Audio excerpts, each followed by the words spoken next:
Welcome to my channel, USA Battle Zone. Tonight, I'm going to tell you a story that will make your heart race, your eyes tear up, and your soul remember what it means to forgive. Slow motion. A young woman walks under an umbrella, passing through puddles reflecting the city lights. She was just a quiet waitress, serving drinks in a smoky back alley bar, until the night the Yakuza boss walked in, saw her tattoo, and froze. Camera focuses on a small izakaya, a local Japanese bar. Inside, laughter mixes with the sound of glasses clinking. Her name was Aiko. She wasn't special at first glance, just a girl trying to make a living.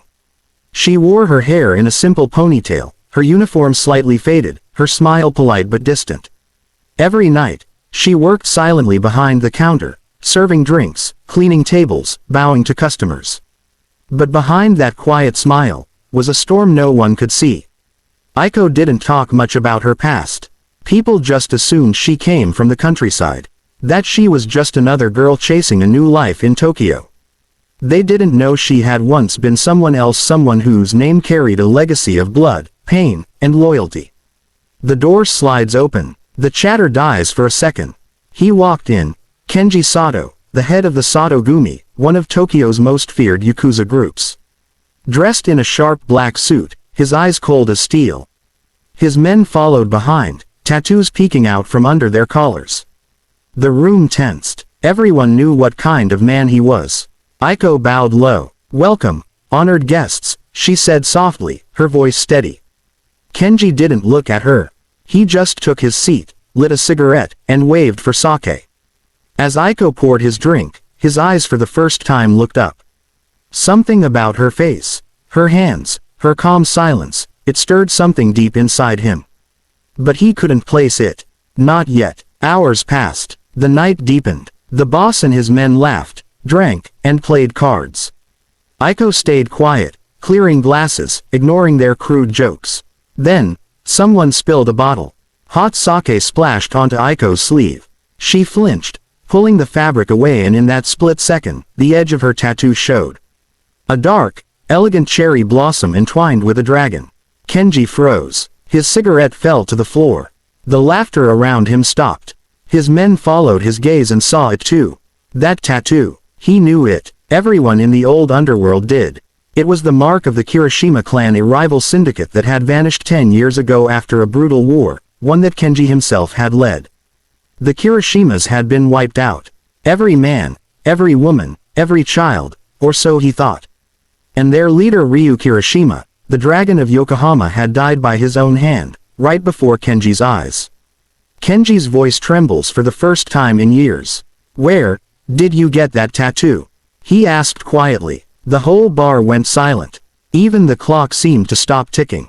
Aiko stood still, her eyes unreadable. "I was born with it," she said softly. Kenji's heart pounded. The room felt smaller. His hands shook as he reached for his glass but couldn't bring it to his lips.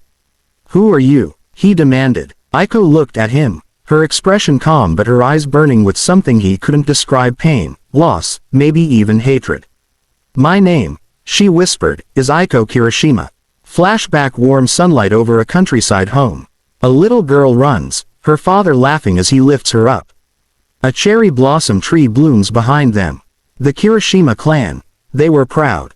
Old blood. They ruled Yokohama before I did. But the old ways were dying. The government cracked down, alliances shifted, and I was young, ambitious, stupid. Movie camera cut to gunfire, smoke, burning buildings. A younger Kenji leading, men through chaos. "When I was 8, my world ended. My father told me to hide under the floor. I watched as our home burned, and I saw the man who led the flames." Movie camera, her child eyes meet young Kenji's across smoke. Voiceover: Aiko, it was you. Back in the present, Aiko stands in front of him, the man who destroyed everything she loved. Kenji can't speak. His men shift nervously, unsure what to do. Finally, he whispers, "Why are you here?" Aiko lowers her gaze. "I wasn't here for revenge," she says. "Not anymore." He blinks. "Then what?" "I wanted to see if monsters can change." The words hit him harder than any bullet ever could. Kenji's hand trembled around his glass. He remembered all the blood, the screams, the faces of men who followed him blindly. And the ghost of a little girl in the flames. Movie camera close-up.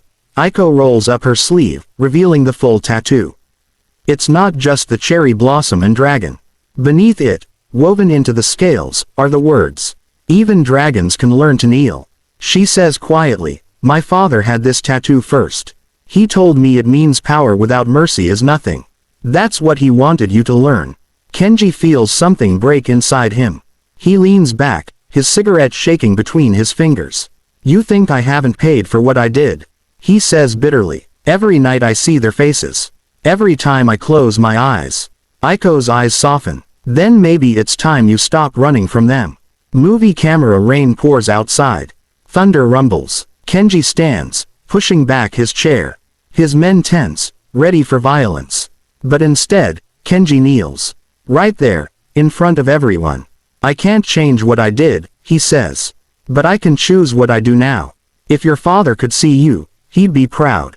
You survived what none of us deserved to." Tears fill Aiko's eyes, the first time anyone has ever seen her cry. "Then promise me," she whispers. "No more blood, no more wars." Kenji nods slowly. "You have my word." He stands, signals his men. "We're leaving." As he walks past her, he stops, turns slightly. "You look like your father when you smile," he murmurs. And then, he's gone. Movie camera. Weeks later. The bar is quiet again. The storm has passed. Aiko still works there, still quiet, still serving drinks. But sometimes, she looks at her tattoo and feels peace instead of pain. Rumor spreads through the underworld. The Sato Gumi disbanded. Their leader disappeared. Some say he went into hiding. Others say he turned himself in.